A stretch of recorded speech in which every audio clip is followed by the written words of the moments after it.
वक्रतुण्डमहाकाय सूर्यकोटिसमप्रभ निर्विघ्नं कुरु मे देव सर्वकार्येषु सर्वदा।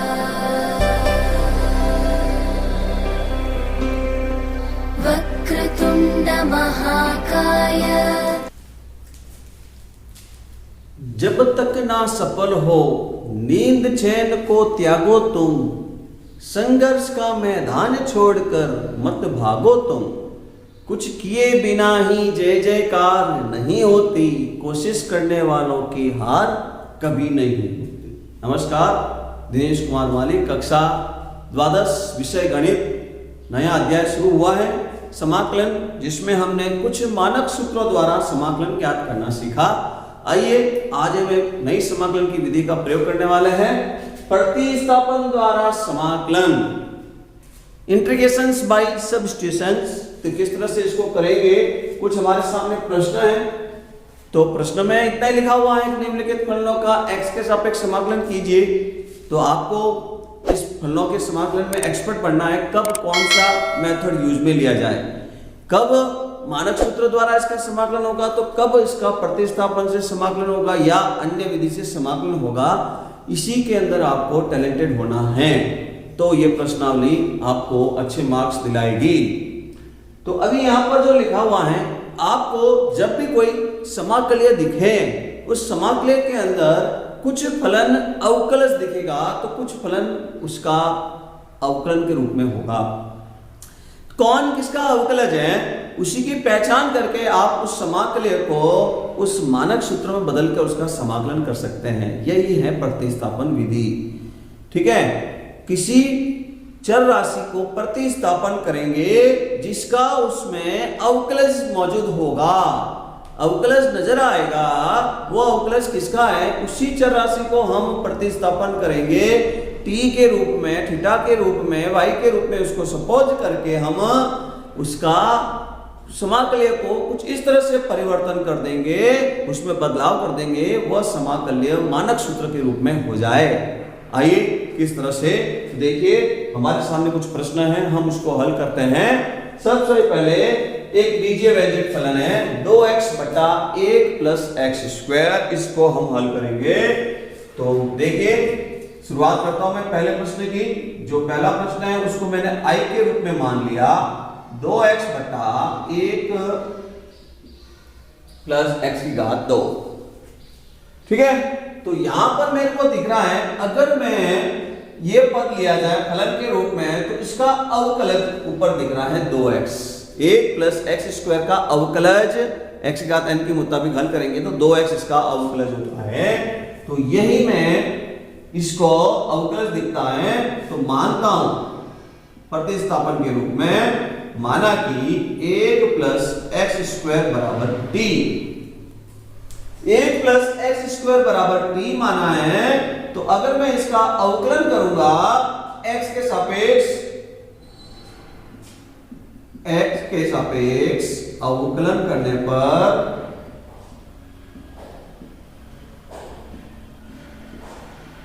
तो अवकलन क्या होगा, देखिए 1 का अवकलन कांस्टेंट है, इसमें 0 हो जाएगा, प्लस एक्स स्क्वायर का अवकलन 2x हो जाएगा, और t का अवकलन t चर राशि है, चर राशि के रूप में माना है, तो dt अपॉन dx हो जाएगा। तो इस प्रकार से ये 2x बराबर 2x, ये dx को यहां इधर भेज देता हूं मैं, 2x dx बराबर dt। तो हमने जो ये i माना है, तो इसको समाकलन के रूप में जब हम लिखेंगे तो यहां पर इस तरह से लिखा जाएगा, इंटीग्रेशन का बाई सिंबल हो जाएगा, dx उसके x के सापेक्ष समाकलन करना संकेत बन जाएगा। तो अब हम यहां पर इसको प्रयोग में लेंगे और इस समाकल्य को मानक सूत्र में बदल देंगे। किस तरह से, 2x dx dt के रूप में कन्वर्ट हो जाएगा। इसलिए i बराबर ये dt बन चुका है, तो 1 अपॉन, इसको हमने प्रतिस्थापित कर लिया t के रूप में, 1 अपॉन t का t के सापेक्ष समाकलन बोलेंगे log t। और समाकलन होते ही आपको ध्यान है, अनिश्चित समाकलन का नियम एक स्थिरांक बोलना होगा। ठीक है, तो I बराबर log t, अंत में जाकर t किसको प्रतिस्थापित किया था तो वो वापस हम मान रख देंगे, t हमने रखा था 1 प्लस एक्स स्क्वायर को, ये समाकलन हो गया। ठीक है, आइए और अभ्यास करते हैं हम। देखिए अभी हमने ये पहला क्वेश्चन किया, अब दूसरे क्वेश्चन की बारी है। तो दूसरे क्वेश्चन में लिखा हुआ है एक बीजगणितीय व्यंजक और लॉग को मिलाकर एक संयुक्त फलन मिलाकर एक नया फलन बनाया हुआ है। सपोज करते हैं ये i के बराबर है, i बराबर 1 upon x plus x log x, समाकलन के रूप में हमने इसको लिख दिया है। तो अब इसका हम जब समाकलन करेंगे तो मानक सूत्र द्वारा इसका समाकलन होना संभव नहीं है। एक नियम आपको मैंने कुछ बोला था कि जैसे अवकलन करने के लिए हम दो चरों के गुणनफल u के रूप में या भिन्न के रूप में u बटा v के लिए फॉर्मूले बनाए हुए हैं, वो समाकलन में अभी हम नहीं लगा रहे हैं और नहीं यूज होते हैं इनका। तो देखिए इसमें भी कुछ हम ऐसा करें कि अवकलज की पहचान करें, कौन किसका अवकलज है। x का अवकलज 1 होता है तो x को 1 मान x बराबर t मानने से ये फलन में कोई ज्यादा परिवर्तन नहीं होगा, वैसा का वैसे ही रह जाएगा। log x का अवकलन होता है 1 बटा x, log x का अवकलज जो बोला जाता है 1 बटा x, तो मेरे को यहाँ पर 1 बटा x दो बार नजर आ रहा है तो कॉमन लेकर 1 बटा x को चेंज कर लेता हूं, x कॉमन ले लिया। ठीक है, तो यहां पर अब मैं यहां पर ये 1 प्लस log x को अगर मैं t मानूं तो इसका अवकलज मेरे को यहां दर्शित दिख रहा है, 1 बटा x दिख रहा है। तो मान सकते हैं, माना कि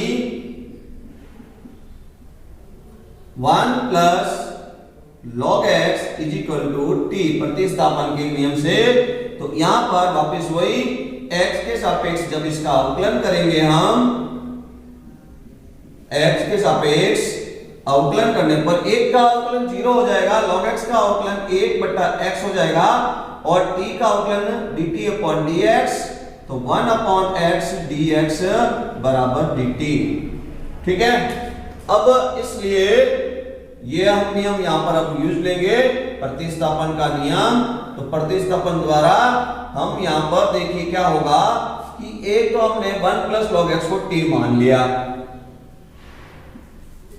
ये जो 1 प्लस log x था 1 अपॉन t बन चुका है।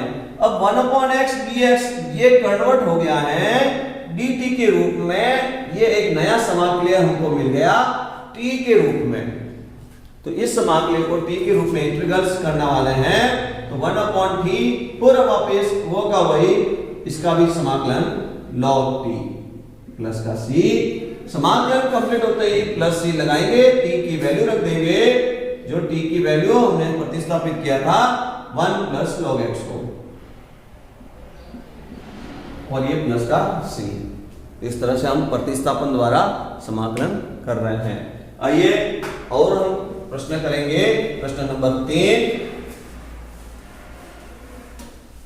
तो देखिए प्रश्न संख्या 3 की हम बात कर रहे हैं। प्रश्न नंबर 3 के अंदर लिखा हुआ है, सपोज किया ये i है, इंटीग्रेशन के रूप में x गुणे में लिखा हुआ है वर्गमूल में 1 प्लस 2x स्क्वायर, ये संकेत dx के रूप में।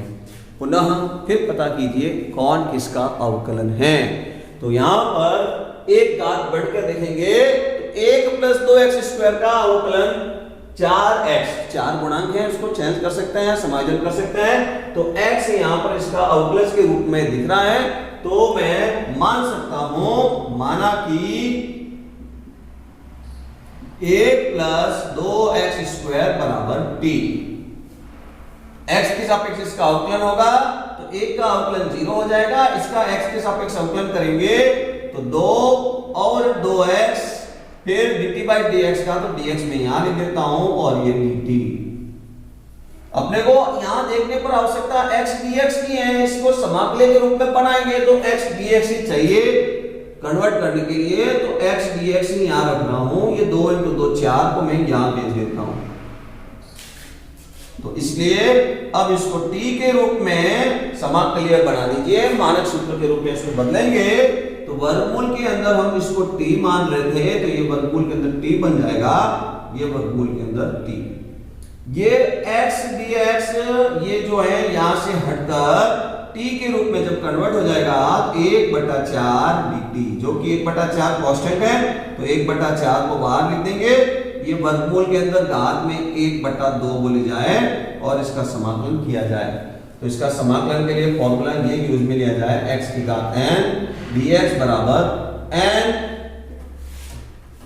x की घात n+1/n+1। ये समाकलन के रूप में यहां प्रयोग करेंगे तो इसका समाकलन होगा 1/4 t की घात में 1/2+1 और बटे में 1/2+1 और प्लस का c। तो इसको सरल करेंगे हम, तो सरल करने पर आप देखेंगे 1/4 या 3/2 हो जाएगा, व्युत्क्रम कर लेता हूं 2/3 और t की घात में 3/2 और प्लस का c। समाकलन कंप्लीट हो चुका है। पुनः हम t का मान प्रतिस्थापन कर सकते हैं। t हमने सपोज किया था 1 + 2x², तो यहां पर ये मैं t का मान वापिस प्रतिस्थापित कर रहा हूं 1 + 2x² और इसकी पावर जो है वो है 3/2। तो इस तरह से हमने ये फिर एक बार तीसरा प्रश्न भी कर लिया समझते हुए लिखें। आइए एक और हम प्रश्न करते हैं, चौथा क्वेश्चन की बात कर रहे हैं हम, जो कि एक त्रिकोणमिति का प्रश्न है। त्रिकोणमिति का प्रश्न है, समाकलन करेंगे हम। तो देखिए क्या लिखा हुआ है चौथे क्वेश्चन के अंदर, i बराबर समाकलन के रूप में लिखने पर लिखा हुआ है sec² 7 - 4x dx।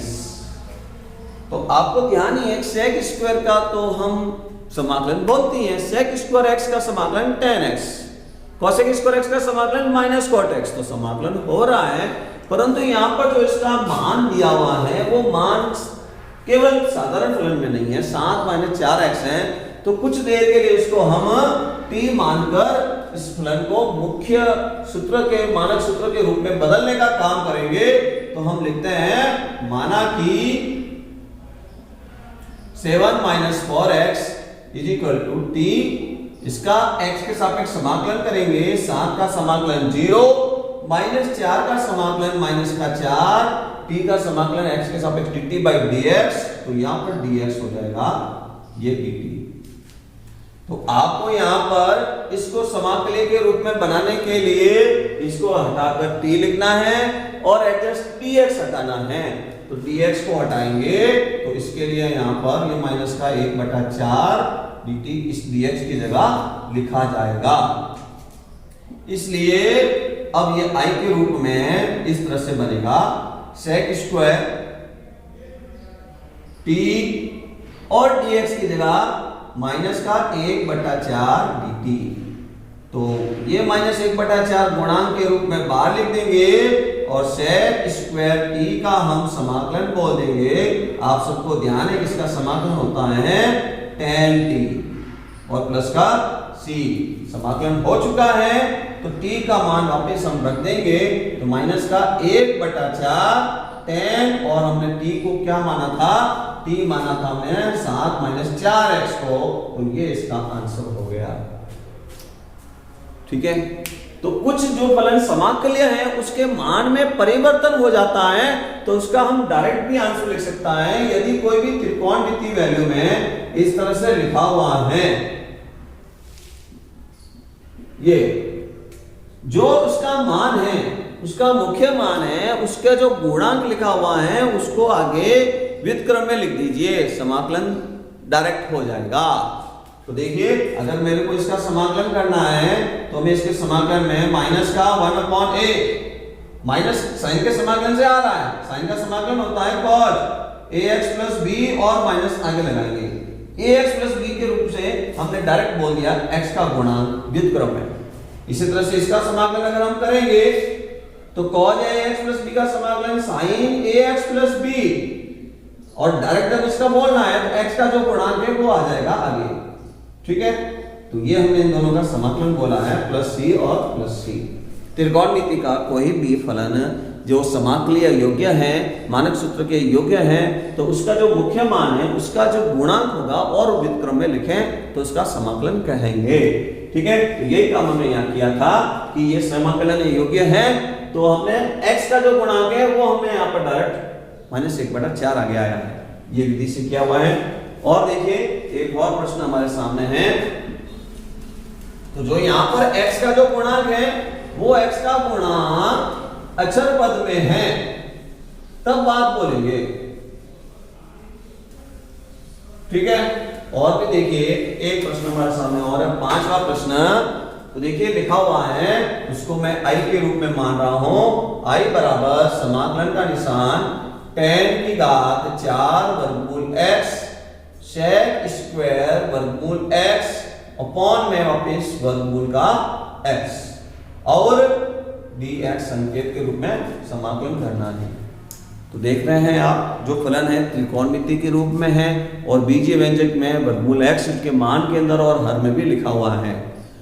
तो हम समझते हैं कि यदि इनका मान एक साधारण हो जाए तो sec t tan t, sec square है और tan स्क्वायर है और बटे में वर्गमूल x है, तो tan t sec t अगर एक पद हो तो उसका हम अवकलन समाकलन बोलते हैं sec थीटा, परंतु ऊपर स्क्वायर और 4 भी आया हुआ है, तो इस फलन को कुछ इस तरह से समायोजन किया जाएगा अवकलज के रूप में कि ये वर्गमूल x भी हट जाए और ये एक समाकलीय मानक सूत्र के रूप में बदल जाए। तो हमको इसको हल करने के लिए ध्यान देंगे, माना कि यदि मैं tan वर्गमूल x को t मान लूं, tan वर्गमूल x को मैं t मानूं, तो मेरे को इसके अंदर tan का अवकलन होता है sec स्क्वायर x, तो sec स्क्वायर x भी नजर आ रहा है, वर्गमूल x का अवकलन होता है 1/200x, तो 1/200x भी नजर आ रहा है। तो इसका मतलब इसका अवकलज इसमें मौजूद है, इसलिए मैंने tan वर्गमूल x को t मान लिया। तो tan वर्गमूल x को t मानने के बाद इसका x के सापेक्ष अवकलन होगा, तो sec स्क्वायर वर्गमूल x, वर्गमूल x का और जब अवकलन बोला जाएगा 1/200x dx by dt। तो समायोजन करने के लिए हमको ये समायोजन इसमें करना होगा, sec स्क्वायर x वर्गमूल x dx बटा वर्गमूल x को हम हटाकर dt लिखने वाले हैं। तो ये और ये दो अतिरिक्त हैं, तो ये मैं यहां से हटा देता हूं, ये वर्गमूल x, ये dx 2 dt, ये इतना पद हटकर 2 dt लिखा आ जाएगा। तो t के रूप में अब इसको हम बदलेंगे, तो हमने tan x को t माना है, जबकि यहां पर है कितना, ऊपर घात में 4 है, ये बन जाएगा t की घात 4 और बाकी हम इसको बदल कर लिखने वाले हैं 2 dt। तो 2 कांस्टेंट में बाहर आ जाएगा, 2 t की घात 4 dt। अब इसका हम समाकलन करेंगे, 2 t की घात 5 प्लस 1 बटा 5 प्लस 1 और प्लस का c।